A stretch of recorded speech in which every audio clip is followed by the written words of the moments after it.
just like animal farm. Justice mean inequity. So who go say the truth? Who go say the truth? Christian can say silence. Islamic leaders silence. Kings and queens silence. Traditional leaders silence. So who go say the truth? We are the workers who compose the call. Now by area, why no better? We are the workers who compose the call. One guy's area, why no better? Who go say the truth? Who go say the truth? Oh, you need it now, see what's I see so. Now your friend on a nine come at them. Only papi obeka nice and beer. So I want one over you at two. Everybody was afraid. And until I learned to my cottage again nine. Once my boy dumping one and I see. But who go tell the truth? Nanai or say me.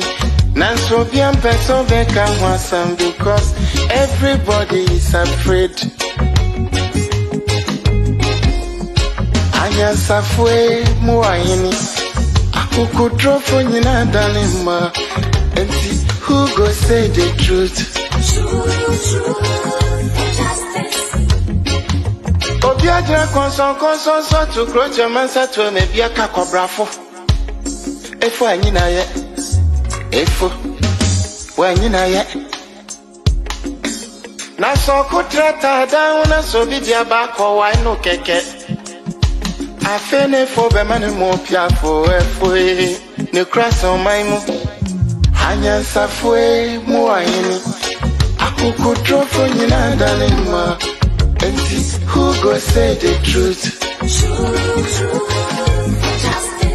Abaya di bote chino. Yedi bi bebo nyande bi. Kachi sa udi oma opipi numa. Would your mind never shine my preference? But who go tell the truth? TUC silence.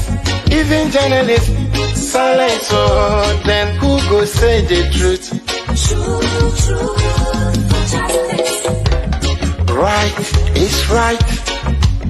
Wrong is wrong, no matter how you justify. You say you wanna get rid of corruption.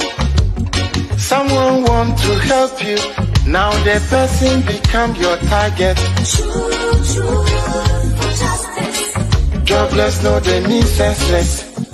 Poverty, no they mean useless. One day, then go resist.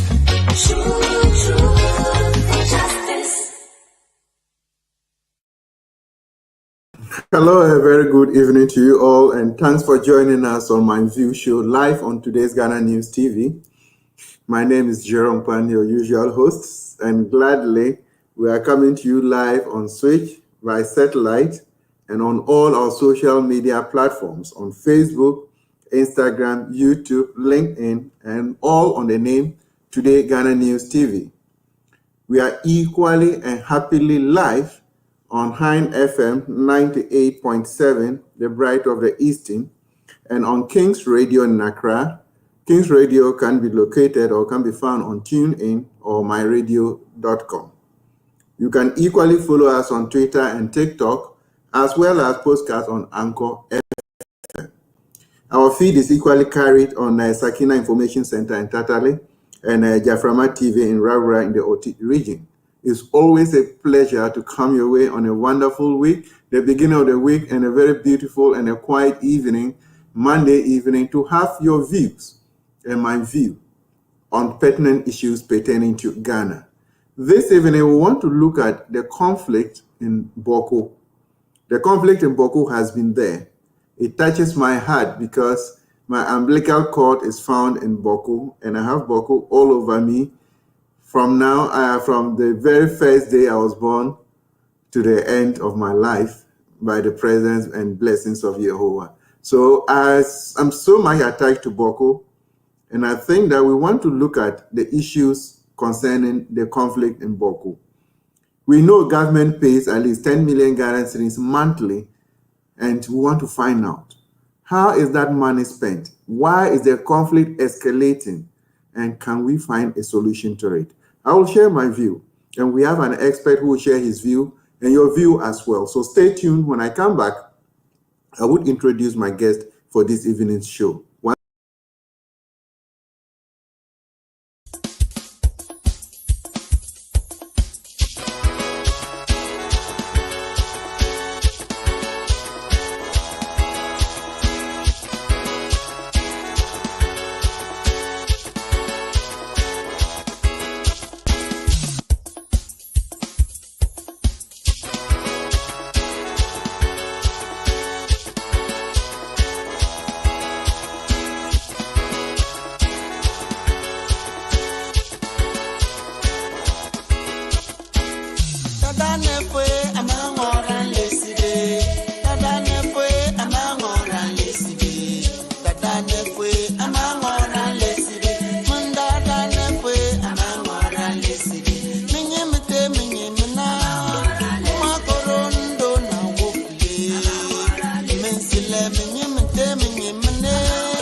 So, welcome back.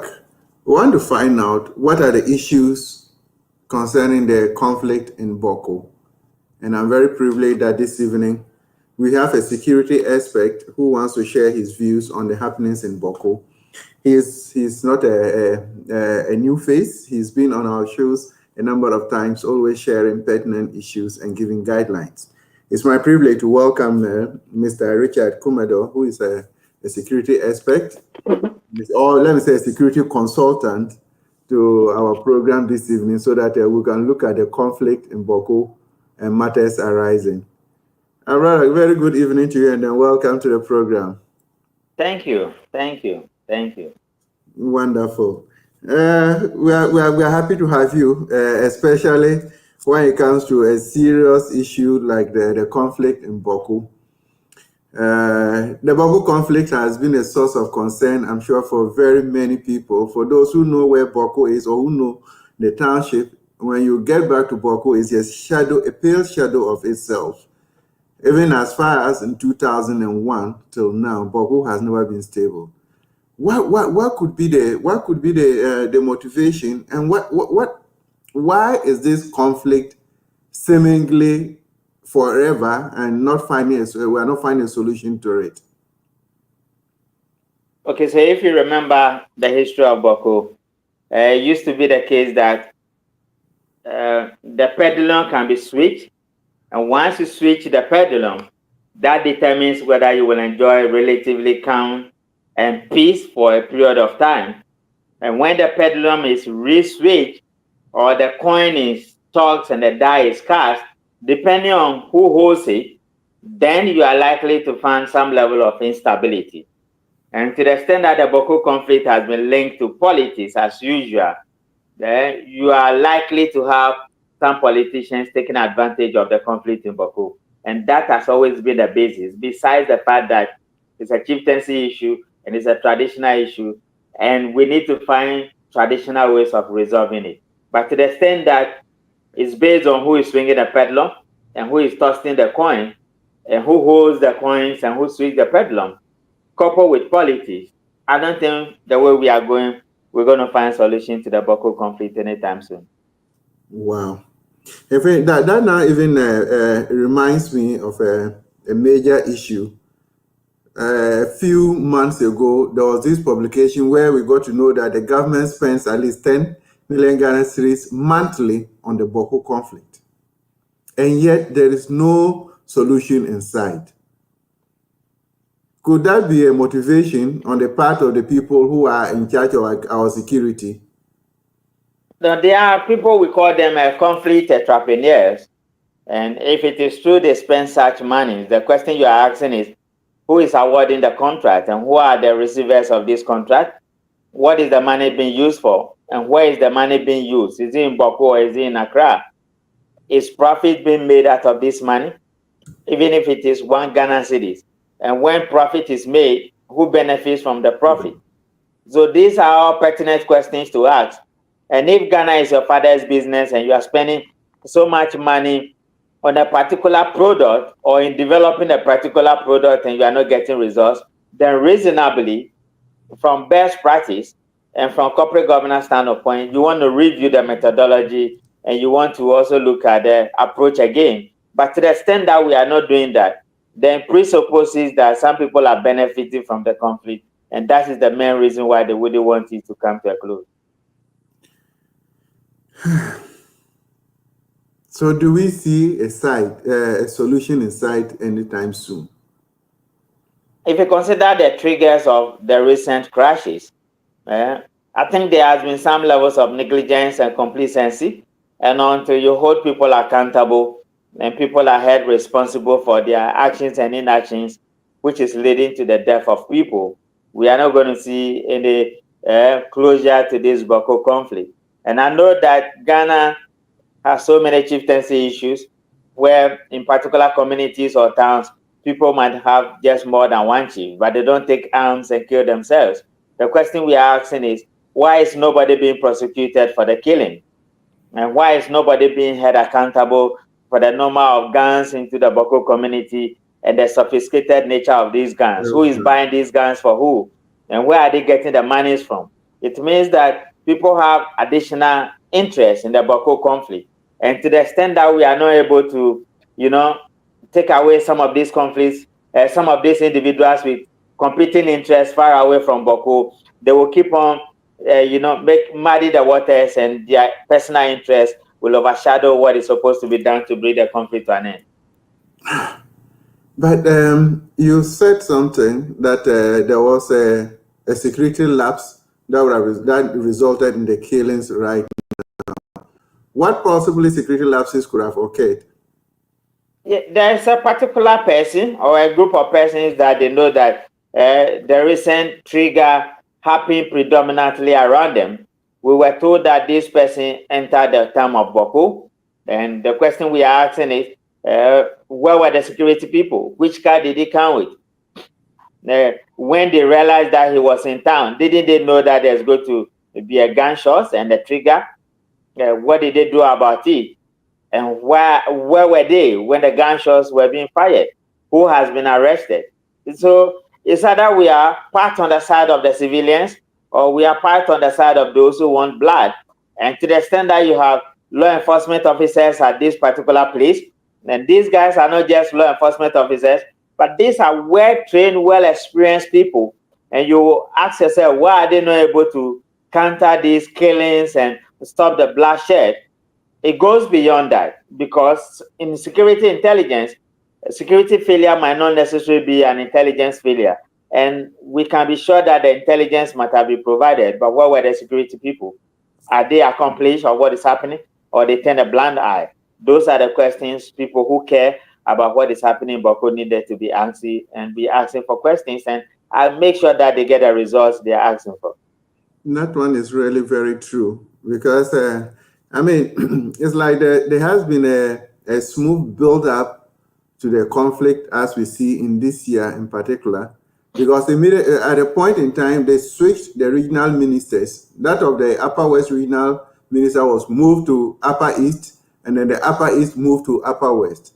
And we're made to understand that it's because of this conflict, and the regional minister at that time was from one side, or is of one side, and it didn't help matters.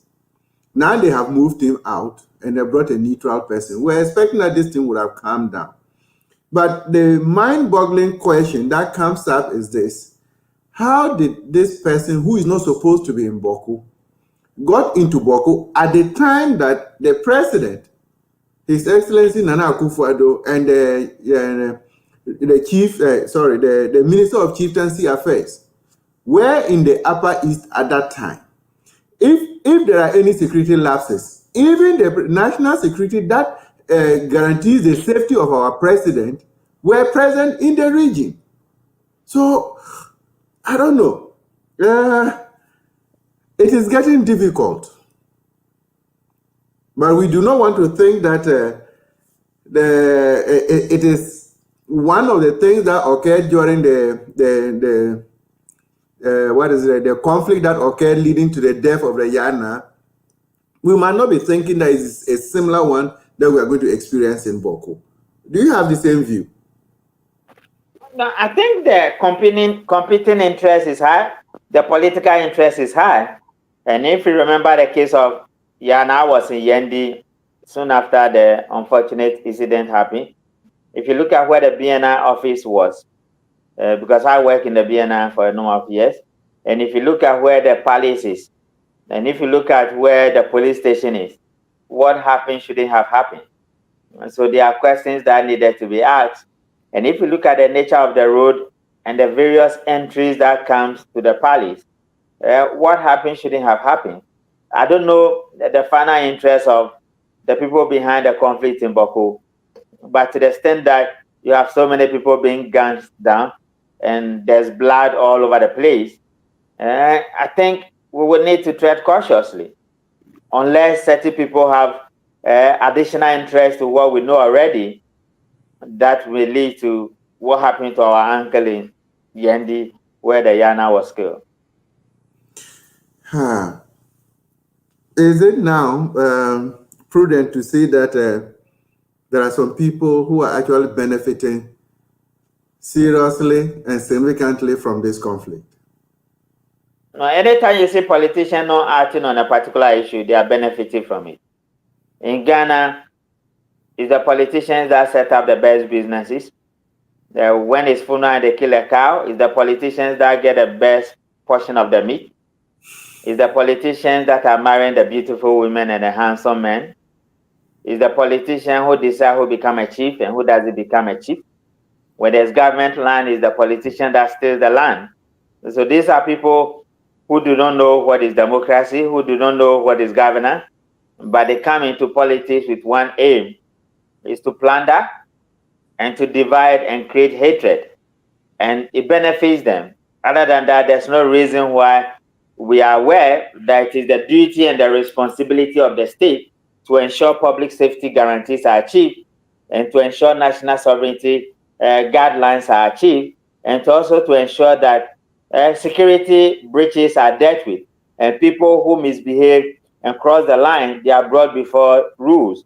But that is to say that where there's no punishment of offenses, bad behavior is rationalized and antisocial tendencies are promoted within societies. They are aware of all these things I'm saying.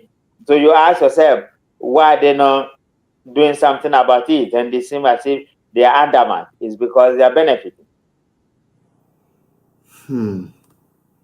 That now brings us to the issue of the kind of weaponry that is in Boko Enclave. The sophisticated weapons that they are using.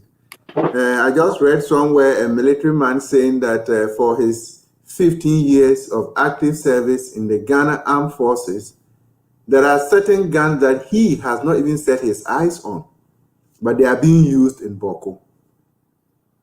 Is it a case that these guns are brought in as a result of our porous borders, or it is some people in high authority who are supplying the guns? You ask yourself, these young people,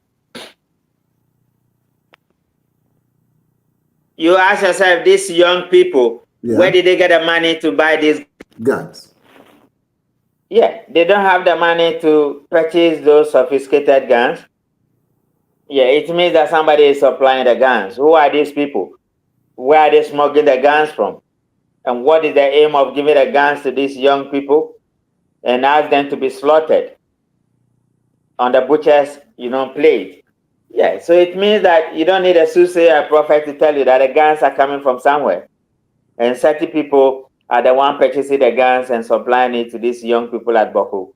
Considering the fact that the small scale Arms Control Commission in Ghana has said in recent times that there are about 14 million guns floating all over the place that have not been licensed, and they don't have a budget to monitor to retrieve these guns.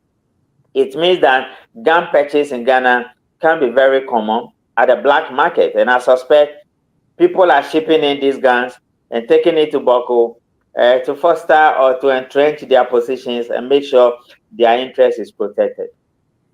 But now, every day we hear curfew being announced. A curfew, or these curfews have been announced 1,001 times since 2001. Today we are in 2024, and always it is a curfew that is announced. Should the curfew be seen as a panacea to the solution? No, curfews are short-term security measures. Anytime you hear curfew, which means that there's an element of surprise and security has broken down. So they place curfew for security officers to take control and to be in charge. When it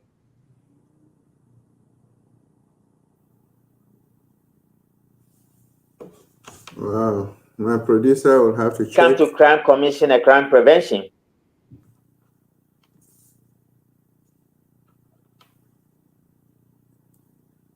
Producer will have to check, and then I will see. But this is an issue that is really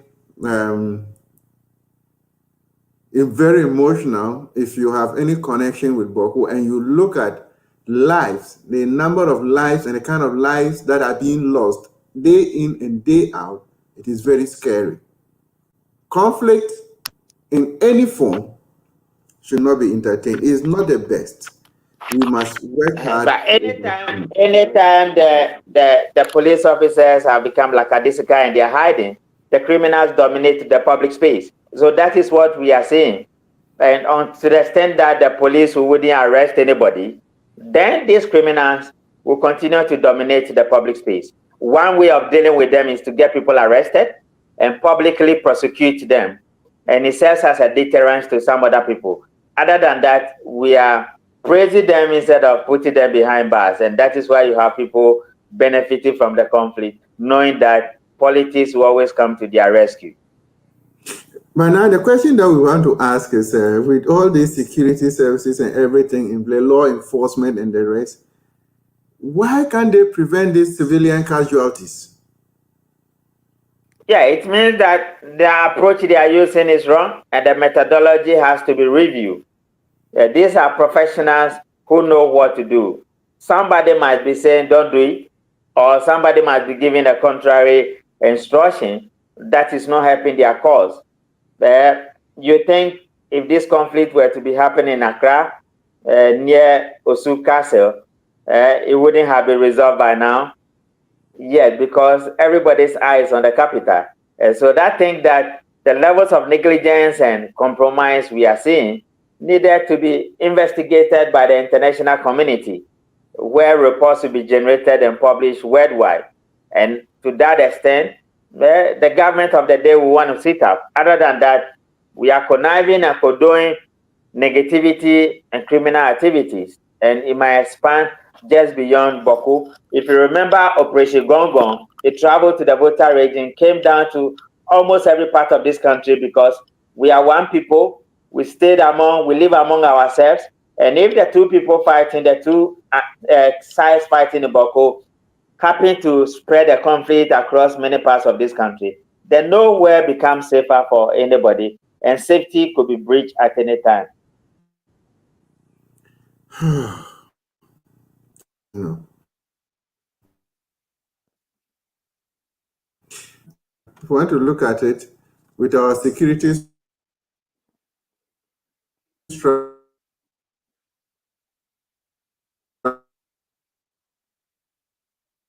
layers, security commands. Producer have to check. Several layers of security command. We have the Minister for National Security, Minister of National Security. We have the Defense Minister. We have a National Security Coordinator. We have the IGP. We have the Chief of Staff. So now, at any point in time, who is responsible for what? No, what normally happens is that the National Security Secretariat which we call the National Security Coordinator, coordinates all institutions that comes under national security. So what it does is that there are a number of institutions that comes under national security, and the National Security Coordinator coordinates activities of all those institutions, even though they have their respective command and control structure and their operational strategies. But they all come to the National Security Council as units of the national security institution. It was recently that they put up a ministry, which has nothing little to do with the coordination of the national security institutions, because that is political institution. But this one, that is where all the professionals come and they discuss, they strategize, and they plan. But when it comes to internal safety, predominantly is the Ministry of Interior, for which the police officers are the technical advisors to the Ministry of Interior. And so you ask yourself, why are they not cracking the whip when this is a public safety challenge, when this is a security breach, when this has everything to do with the safety and security of Ghanaians, for which they have a priority as what they do to ensure that everybody in Ghana is safe and everybody anywhere should be able to go about their normal duties without being afraid that they will be gunned down. But the conflict in Boko, is actually exposing us more day in and day out, because you look at the proximity of Boko to the Sahel region. Recently, we heard about these terrorists that were coming into Ghana to refuel and to do all these things. But now that still comes down to our security structure. Like recently, there was this conflict in Boko between the police, immigration, and then I think SEPs or so. The videos went viral, so it begins to ask questions. Where could that be coming from? Because if you are all stationed in Boko, and this is what we are seeing, the police commander for the municipal was transferred within 1 week after that incident and all these things. Could we not have a better structure in place rather than all these other parts? Because if you have portions of your security which is being political and run by because a party is in government, then there's a problem. Or what do you think? I think predominantly, it's a misbehavior anyway. Those infighting over cargo, over smuggling goods and all that, it's a misbehavior, and they know definitely it's a misbehavior. But because there's no accountability or low levels of them being held accountable or responsible for their actions, that's why they do many of those things they do. Other than that, each of the national security institutions has specific roles they play. What immigration does is entirely different from what the customs officers do. And what the BNI will do is different from what the police will do. Even though they have convergence criteria where they converge when it comes to specific issues, particularly when it comes to intelligence sharing and intelligence gathering. But they have their unique role. And that is why you can have all of them at the same time, at the same place. Those ones are misbehaviors that needed to be checked. But having said that, when a fish is about rotting, it starts from the top, isn't it? That is really true. That is really true. Now let's look at probably the cost that is purported to be paid monthly for the Boko conflict, 10 million Ghana cedis. Should such amount, colossal amount, be paid for a conflict that in a very small setup like that? I don't know the cost involved in such conflict resolutions and prevention from your side. No, they will never disclose the budget. You only see some skeleton of certain things that the budget has taken care of. But those are not budgets they will publicly display. But the question I've always asked is, if Ghana is your father's business and you are spending so much money and you are not getting results, then it's either you resign, or you change the people you put in charge of operations, or you take full responsibility and make sure you review the procedure and the methodology you are used. Unless you are negligent, unless you are complacent, and unless you have become an accomplished in whatever is happening. And even that, there will be external auditing. And once you are found culpable of causing financial loss to your father's dad, to your dad's business, I think the reasonable thing to do is to step aside and let some other people in the family take charge. Wow. Okay. Let me, at this point, producer will have to bring the views expressed by our followers, and then when we come back, we'll look at the potential ways of trying to solve this conflict in Boko. It has been insistent, and the number of lives that have been lost within this short period of the entry of the rival person and today is not something that anybody at all should be happy with. But that is where we have found ourselves. So I will take the messages, and when I return, we'll look at it from that angle.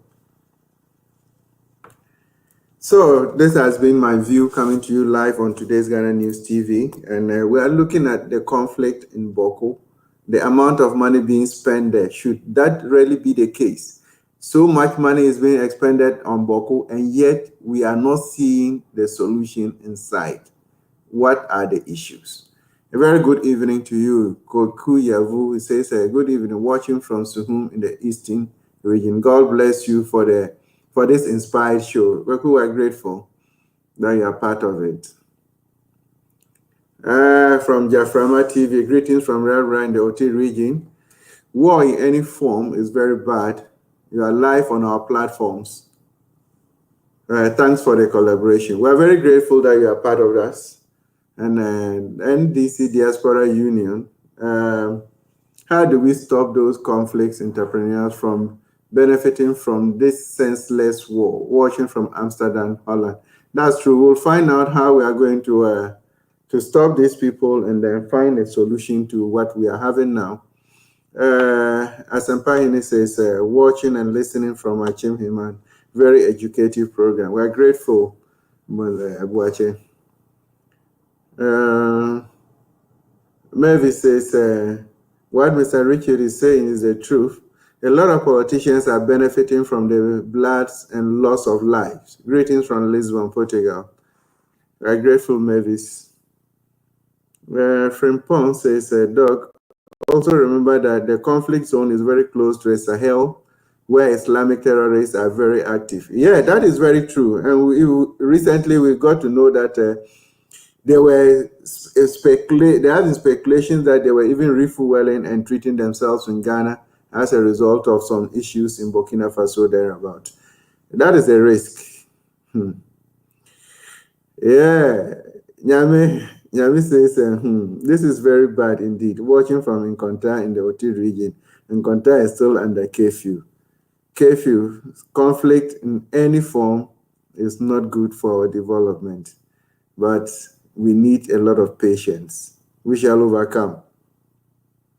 Lady Mal too says, greetings to you, Dr. Jerome, your knowledge double guest, watching on Twitch from St. Petersburg, Russia. Lady Mal, we are grateful. Sakwa family, the Sakwa family. So it seems the government is only interested in transferring security chiefs, watching from Jamapo, near Koforidua. Yeah, that is very true. As soon as a conflict of this nature occurs, the security chief is transferred immediately. Kwesi Insian says the guest is giving us some serious information. Kudos to the Ghana News and your team, watching from Anglo Town in Koforidua. Mr. Insian, we are grateful that you are part of the show. Nanata Framu says, good evening, watching from Tatali Northern Region, and greetings from Sakina Information Center listeners. We are grateful for your regarding the feed as well.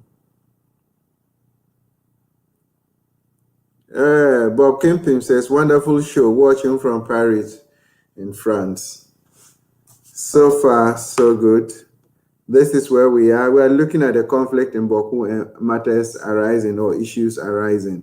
We want to go back to our security aspect and look at the way forward. What possibly could we do? Mr. Kumadoe, what possibly could we do to prevent such conflicts? Number one, you need political will because it has to be a political decision. If you remember, there has been a judgment from the Supreme Court to establish the fact that a particular chief is the one supposed to be the chief. People said that judgment is not conclusive, but we've never had any other alternative judgment coming from the Supreme Court. It was based on that judgment that gave the credence for the president to set up the military camp in Boko. So what has gone wrong? Installing a chief do not happen in a day or within few minutes. Where was government when the alternative chief was being installed? Why was the chief installed and there were helicopters all over the air? How did they know there was going to be an installation of another chief? Those are the questions for politicians to answer, but I think it will take a political way to get it done. Professionally, prosecute people, arrest them. And when you kill somebody, it's a serious crime under our criminal code. Prosecute them, irrespective of whoever they are, and make sure you limit the involvement of politicians in decision taking and allow the professionals to take a decision. And in so doing, we will get the necessary help we needed and the conflict to come to an end.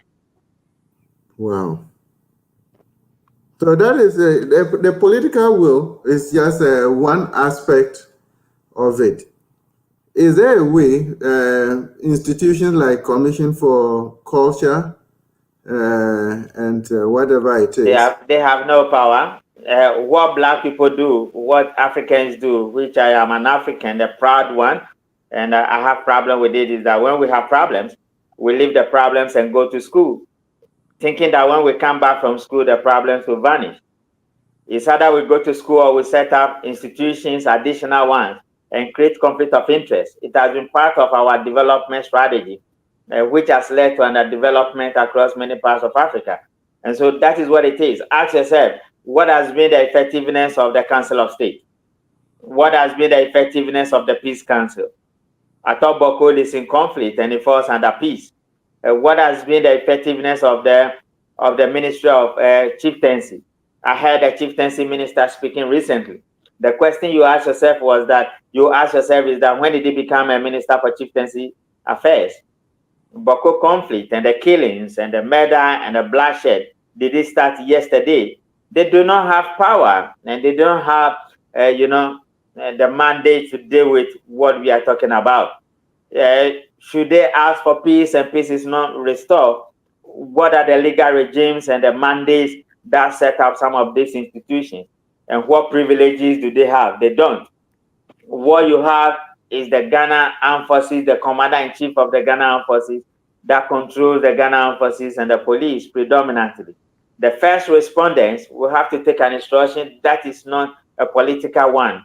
So if you have countries like Canada where the president can't speak to the police have a freedom to do the job. If you have some of the countries where we borrow this democracy from, they don't do it the way we are doing it. And so you realize that if you combine the Afrobarometer report that says that so many people, huge percentage, over 80, do not believe in our democracy, and another huge percentage, over 80, says the country is on the wrong track, then you do not need a prophet or a soothsayer to tell you we are not doing well as a nation. And what you will need is probably to go to God and pray, or let those who believe in the gods and go to shrine to pour libation and let the gods wake up to come and help us. It almost escaped me.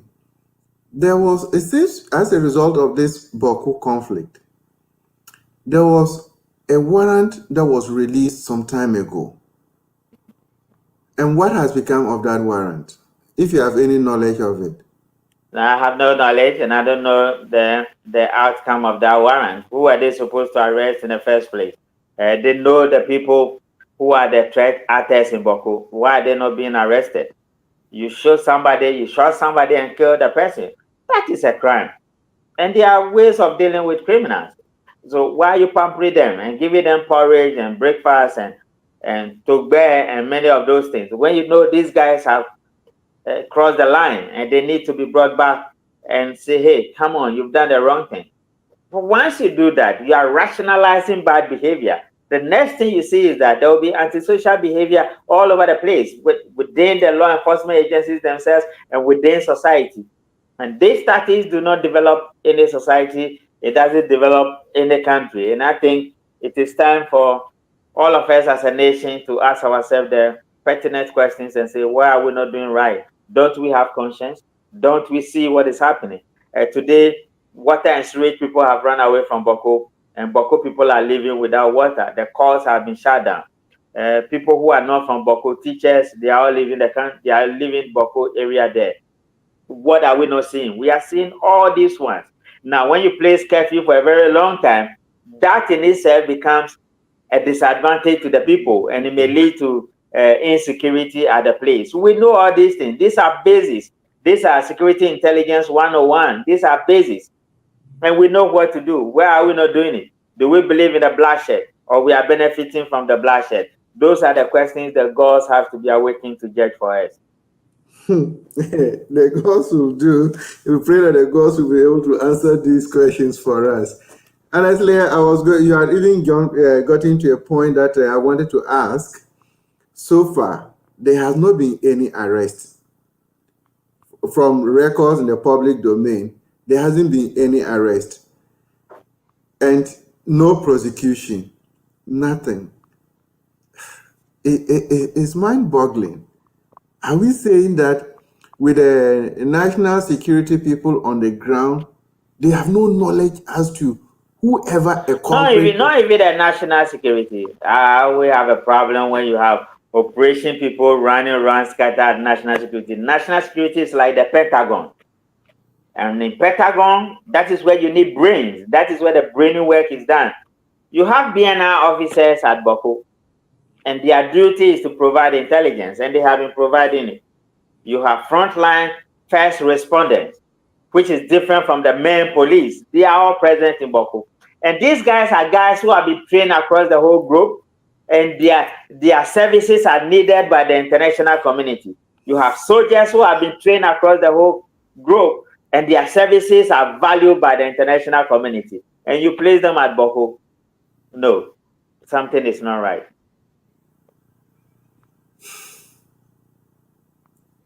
Is it possible that we can narrow down and find out what is not right? Yeah, what is not right is that the politicians have taken charge. So until you take them out of the place, they will continue to mess it up. And that is what you are seeing.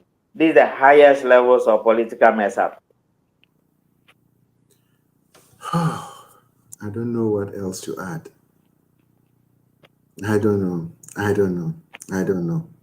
Yeah, once you don't know, pray to God or go pour libation, we'll be fine.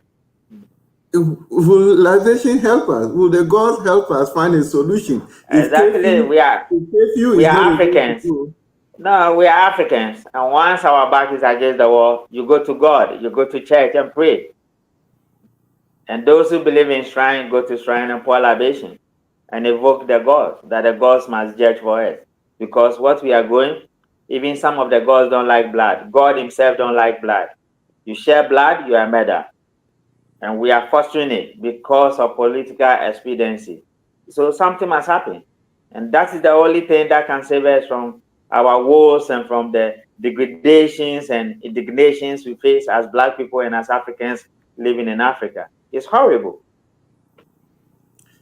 Let me shift a little and ask if you have come to your notice. There was a video where a press conference held in one of the chief palace where it was categorically stated that they were banning the activities of the MPP and Dr. Mahmoud Bawumia within the Boko enclave. Have you seen such a video? No, I read something on Facebook like that. Yeah, but we are heading towards election. If care is not taken, there will be a state of emergency declared Boko, and which means that there will be no election. It could be one of the reasons why we are not stopping the conflict, because everything is on the line and everything is on the table in Ghana. So it could be one of the reasons. And if that is true, if it's a conditional word, if that is true, then I'm not surprised the chief is issuing that statement. If you remember, Mahama Yarega is the Boko Central MP, and he has raised many issues. He has taken it to Parliament. He has complained. The women were on demonstration. They are crying for the loss of their babies and their sons they have carried in their womb for 9 months and gave birth to. And by the trigger of a gun, they are dead. I think what is happening in Boko is a genocide. And probably the UN must come in, and those responsible need to be held accountable for the crimes they have committed against humanity. But the UN, I thought they need to come in even without waiting for this conflict to escalate and go beyond Boko. Now somebody must trigger an article that will make the UN come in. Oh, okay. It's good that you have brought this one to the public knowledge. At least there are certain people who are so much concerned, and I think this is the opportunity for them to trigger an article, definitely forcing the UN to take up responsibility. Because if politicians are benefiting from it, definitely they will not want to find a solution to it, and innocent lives will be lost, and then some people will get a position that they have been waiting for and working for years. I mean, we do not want to think so, but it's like anytime the MPP is in government, there are a lot of very serious issues, chieftaincy issues that crops up, especially in the north. But we pray that we can overcome that. But one thing that has caught my attention was a report where these people, the Boko conflict or the insurgents from Boko, actually barricaded some roads, were selecting people and killing them for a whole night till the morning, and they left.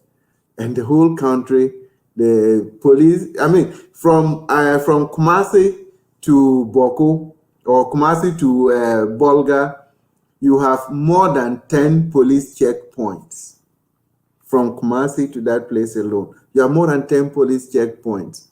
And beyond Boko to Sankase, that is through Boko, Pusiga area, there are 1,001 checkpoints. And all these things happened without anybody's notification.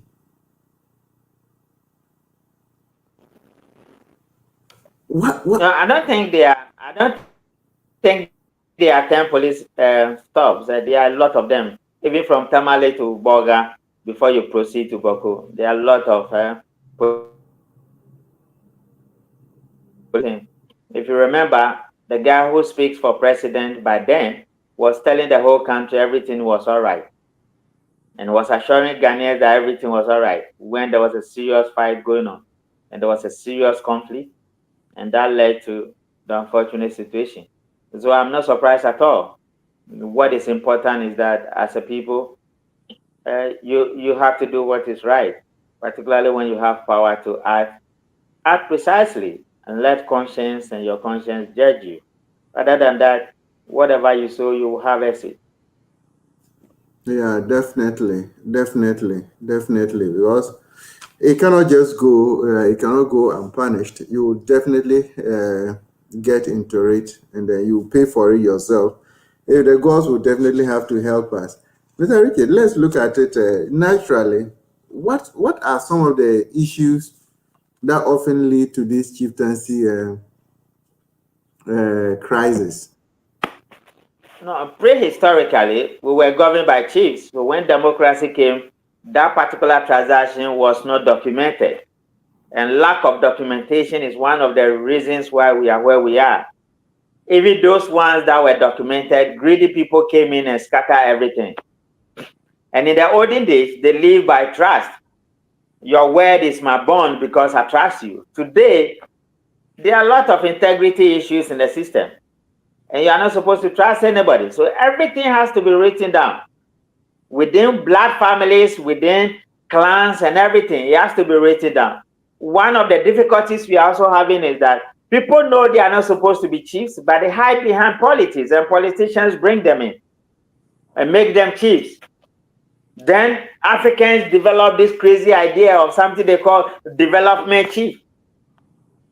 Are you serious as Black people and as Africans? Development chief.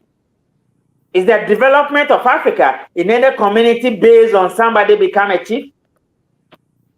I thought you ran a democracy, and the tenets of democracy has its own rules and regulations. So you guys jam up everything. Your governance system is broken. It is not proper. Your democracy is not proper. Your politics is a mess up. So it mess up everything. I cannot imagine me, Richard Kumadoe, being the president of Ghana. You have chieftaincy ministry that will not document all those who are supposed to be chiefs in all regions of this country, so that we have that data and file it at the court and have a succession plan. So whether we live or we die, the succession plan is available for everybody, and it can be gazetted that for 100 years we'll go back and fetch it. What do you think Buckingham Palace does? When at a younger age they are telling everybody Prince William is the next to succeed his father, you think they are just saying it? It's a security issue. It's an affirmation issue. And it's a confirmation issue. And they have the procedure, and everybody born today in England know what the procedure is. So the succession plan has been designed and followed for so many years. Why is it that we are not doing it? Because of greed, because of politics. So that is where we are as Africans and as Black people. Until we change it, we have a huge fight on our hands, and we have a long way to go. And especially with our electoral system, where we have the winner takes all, political parties will always want to take advantage of situations like this and then fuel their thing. And I'm wondering whether we're able to... But Jerome, are we the only people who take off? When you go to Spain, they have kings there. When you go to some other countries in the West, they have kings there. They have princesses, they have princes and all that. They are held accountable. There are certain things when you do, you lose your inheritance in the kingdom. And you remember one handsome man married one of our Black sisters, and his place is being shaken now. And as a result, he followed his wife, his heart to the US.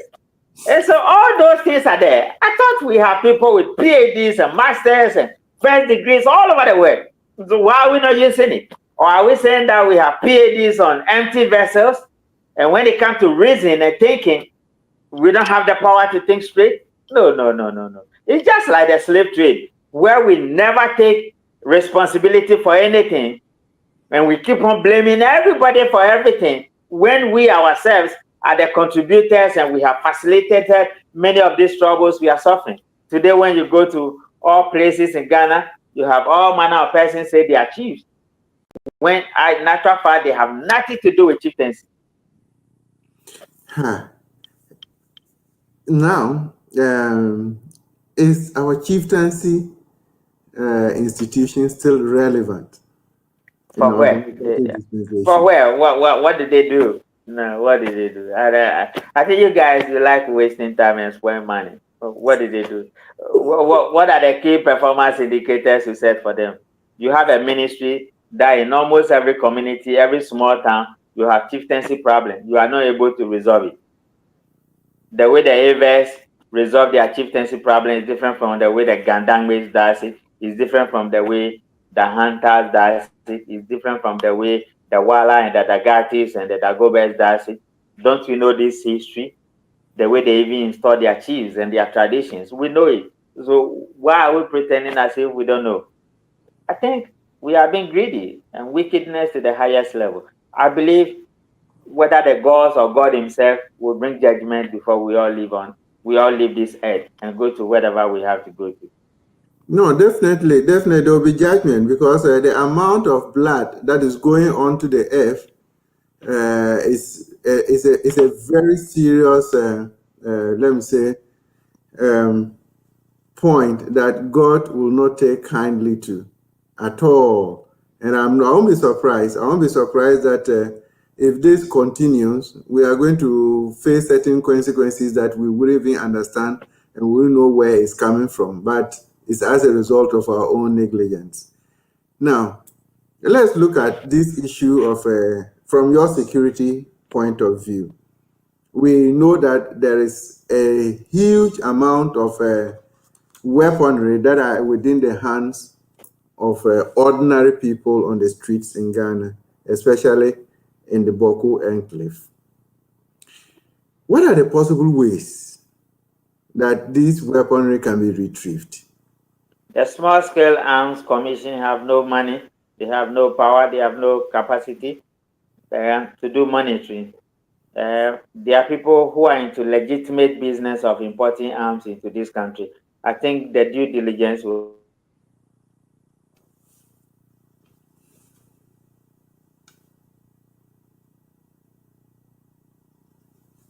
have to be enhanced. The gun,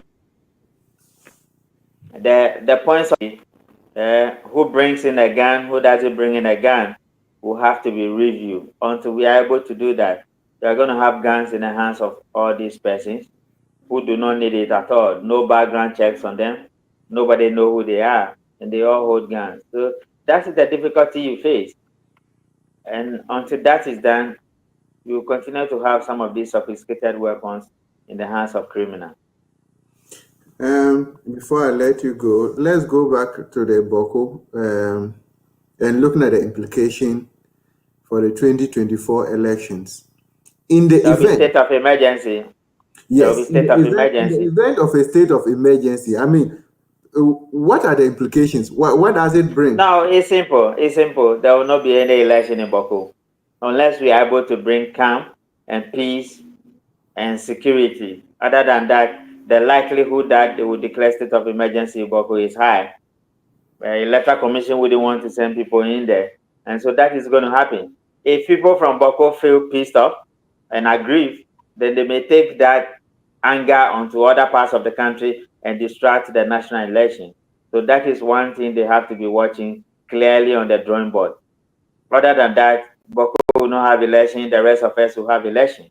Until that day, we will have to work very hard at it and make sure there's peace, there's security, and there's safety, so that everybody in Ghana will have the opportunity of voting on December 7th. Wow. Wow. And apart from they not being able to vote, a state of emergency, what other implications would they have on the people within Boko? Oh yeah, they are under curfew already. Their livelihoods have been affected. Yeah, so it's one compilation of a problem to the other. But even this curfew, my brother, this curfew, I think there was a press conference again. One of the chiefs said they are not going to obey the curfew and its regulations. But somebody just sent you a message and said where he or she lives, they are still under curfew. And everybody pretend they have forgotten about it. But they still live under curfew. It affects them economically. It affects their movement. It affects their safety. It creates confrontation between them and their law enforcement agencies, which is unnecessary. And so you cannot be dumb and be using curfew almost all the time when you have the power and the responsibility of just doing what is right. So that is where we are. No. I have to run away and leave you. May God be with you. Thank you very much. Thank you very much for making time for us. May God be with you and keep you safe. Be with you. I salute all the brothers in Russia and in Germany and Paris and London. I love you all. Thank you very much. Thank you very much. That has been MyView Show live on today's Ghana News TV. And we have been looking at the conflict in Boko and the issues arising. What is the way out? The way out is up there. The government needs to enforce and then to sit up and have that political will to be able to overcome the difficulties in Boko. Until that is done, it is most likely we might have a state of emergency. And if that one is called upon the Boko enclave, it means that your livelihood is going to be taken away. Your freedom is taken away. Everything about you is curtailed. We cannot continue this way. Boko needs to develop.